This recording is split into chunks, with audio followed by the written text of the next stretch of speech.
Mindset, a daily dose of practical wit and wisdom with a professional educator and trainer, Amazon best-selling author, United States Marine, television and radio host, Paul G. Markle. Each episode will focus on positive and productive ways to strengthen your mindset and help you improve your relationships, career goals, and overall well-being. Please welcome your host, Paul G. Markle. Hello and welcome back to, I almost said the name of my other show, but welcome back to Morning Mindset. Yes, I need to remind myself, I need to get myself in a morning mindset type of mood before I hit record on the digital recording software that we use here in our studio. All right, today I'm going to share something personal with you. You're welcome. A lot of people, I would say most people, probably have a song or a group of songs, a playlist that define or defines their time in high school or their youth, their time as a young person. And I have actually several songs. There are several songs that if they come on the radio or if I find them on my phone or I search for them deliberately, that I can be transported right there, right back to where I was at that time when I was listening to it. And one of those songs is Led Zeppelin's Stairway to Heaven. And if you're an old codger like me, you're like, duh, that's everybody's song. But if you're a young crumb-crunching millennial, you're like, what? That old classic rock song from that old band, Led Zeppelin? Yeah.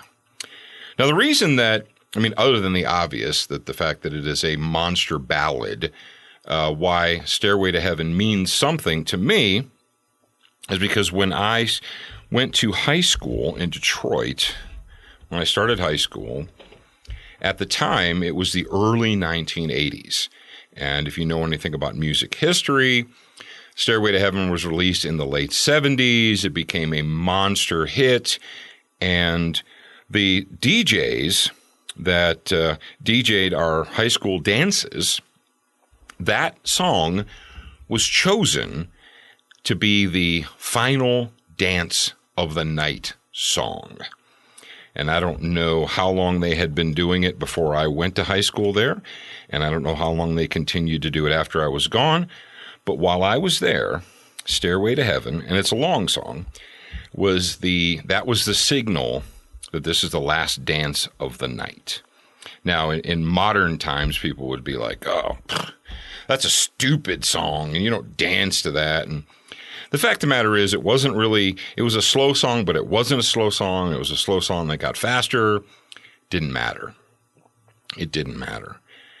Now, the reason that song means so much to me is I recall the freshman mixer. If you guys don't know what a mixer is, this is something that they used to do in the old days before the advent of Facebook and Snapchat and Instagram and all of these modern marvels. They wanted freshmen to get to know each other and to get comfortable with their new school. Because why? Because, the fact is the majority of the people that were at the high school didn't go to elementary school or junior high together. Now, I know many areas of the country, you go to elementary school with the same group of kids, and then you go to junior high with the same group of kids, and you go to high school with the same group of kids, and you know each other from kindergarten through graduation. But when I was going, we had a lot of small parochial elementary schools all over the greater Detroit area, and then we had just a handful of high schools. And so all these small parochial elementary, and they went K through 8 schools, you would all get together in this one school, and you only knew maybe 20 or 30 people when you actually started your freshman year. So they would have this thing called a freshman mixer, and it was a dance. And it was only for freshmen because they didn't want the freshmen to be overwhelmed or intimidated by the upperclassmen.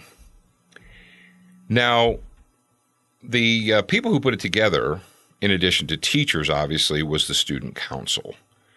The freshman, sophomore, junior, senior student council members They put it together, they organized it and all that.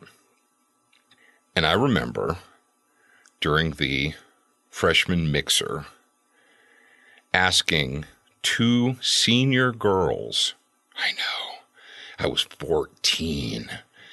I asked 2 senior girls, not at the same time, separately, to dance.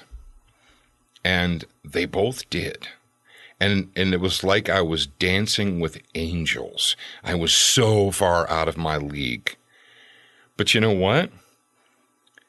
They said yes, and they danced with me out there on the gymnasium floor in our socks, because you weren't allowed to wear street shoes on the gym floor.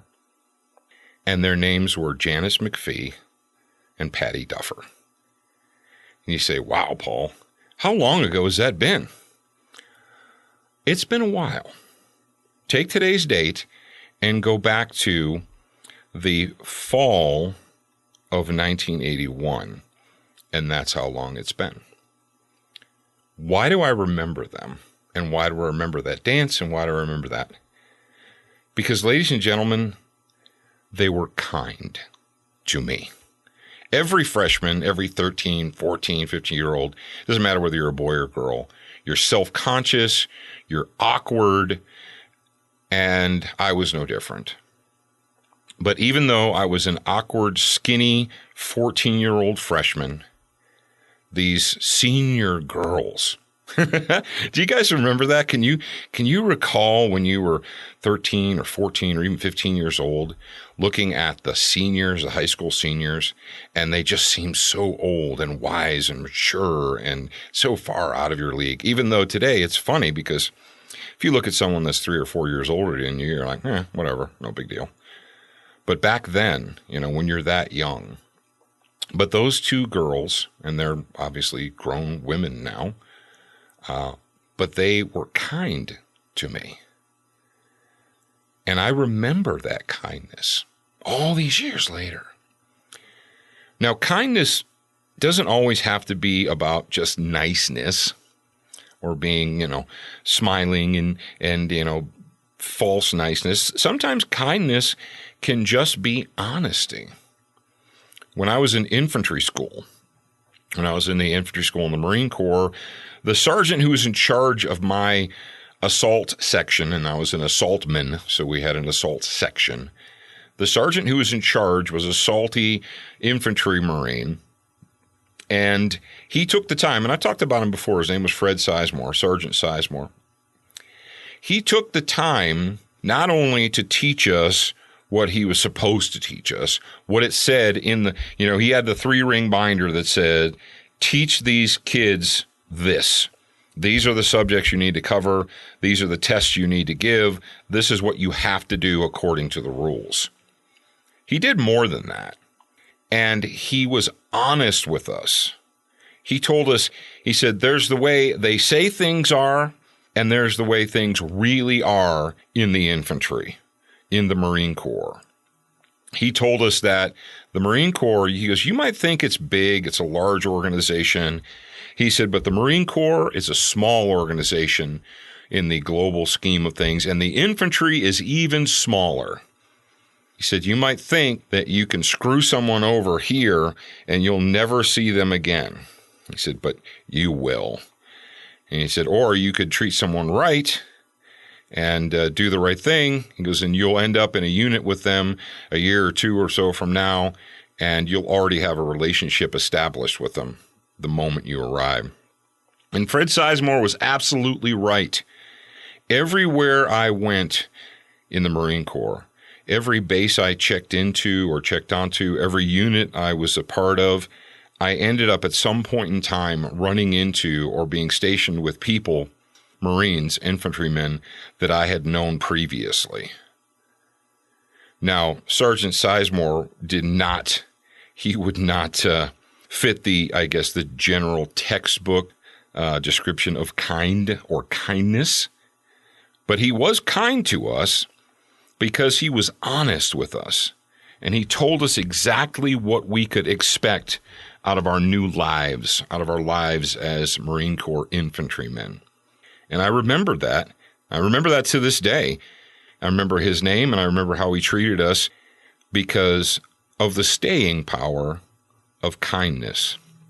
Often we remember and we dwell on those who have wronged us. It's human nature. Everyone does it. I do it. You do it. We all do it. But what we should be doing is we should be dwelling on, we should be remembering, we should be thinking fondly of those who have treated us with kindness. Now, those people that I just mentioned here, they probably didn't think anything of it. They probably, those wonderful young women who were kind enough to dance with an awkward freshman, they probably don't sit at home thinking about that dance or about that freshman that they danced with.